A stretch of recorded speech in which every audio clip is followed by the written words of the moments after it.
ตติโลโกธาตุไทยใหญ่โตล้วนเป็นไปตามกรรม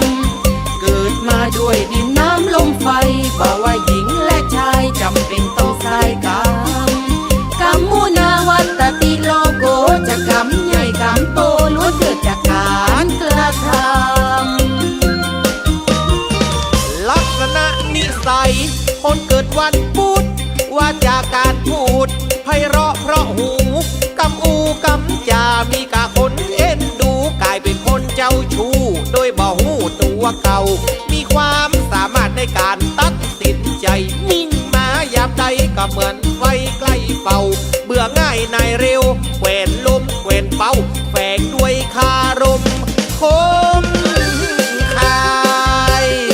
กำติดมากันนักอยู่เนอะกำติดตัวคนที่เกิดวันพุธปากเป็นอาวุธมีตึงดีตึงเสียเพราะความเจ้าชู้กำอูลมเลีย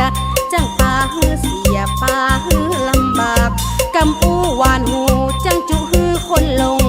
บางครั้งก็ตรงจนเป็นควานผ่าซากคนเกิดวันพุธอาวุธเลยมีตีปากเป็นกำวิบากติดมาบันล่างจะมาเป็นปลาหมอตายเพราะปากเสียจ้าการแก้กรรมสำหรับคนเกิดวันพุธจะพ้นจากทุกข์ด้วยการปล่อยนกปล่อยปลา17 ตัวตามในตำราถวายจังมาไว้กับศาลเจ้าทำบุญด้วยไฟฉายถวายยารักษามันเข้าวัดเข้าวาจะตีขาเตี้ยงตาเอากรรมมุนาวัตติโลโกธาตุไทยใหญ่โตล้วนเป็นไปตามกรรมเกิดมาด้วยดินน้ำลมไฟบ่ว่าหญิงและชายจำเป็นต้องสายกรรมกรรมมุนาวัตติโลโกจะกรรมใหญ่กรรมโตล้วนเกิดจากการกระทำ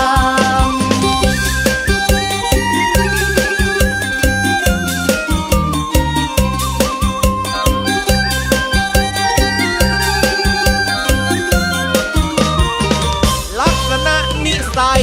คนเกิดวันพุธว่าจากการพูดไพเราะเพราะหูกำอูกำจามีกะคนเอ็นดูกลายเป็นคนเจ้าชู้โดยบ่หูตัวเก่ามีความสามารถในการตัดสินใจนิ่งมายามใดก็เหมือนไฟใกล้เป่าเบื่อง่ายนายเร็วแขวนลมแขวนเป่าแฝงด้วยคารมคมคาย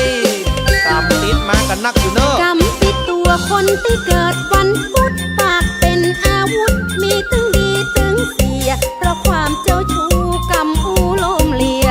จังปาฮือเสียปาฮือลำบากกำอูหวานหูจังจุฮือคนลงบางครั้งก็ตรงจนเป็นควานผ่าซากคนเกิดวันพุธอาวุธเลยมีตีปากเป็นกำวิบากติดมาบันล่างจะมาเป็นปลาหมอตายเพราะปากเสียจ้าการแก้กรรมสำหรับคนเกิดวันพุธจะพ้นจากทุกข์ด้วยการปล่อยนกปล่อยปลา17 ตัวตามในตำรา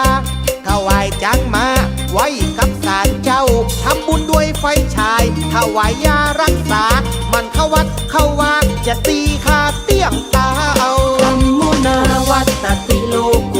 ธาตุไทยใหญ่โตล้วนเป็นไปตามกรรมเกิดมาด้วยดินน้ำลมไฟบ่ว่าหญิงและชายจำเป็นต้อง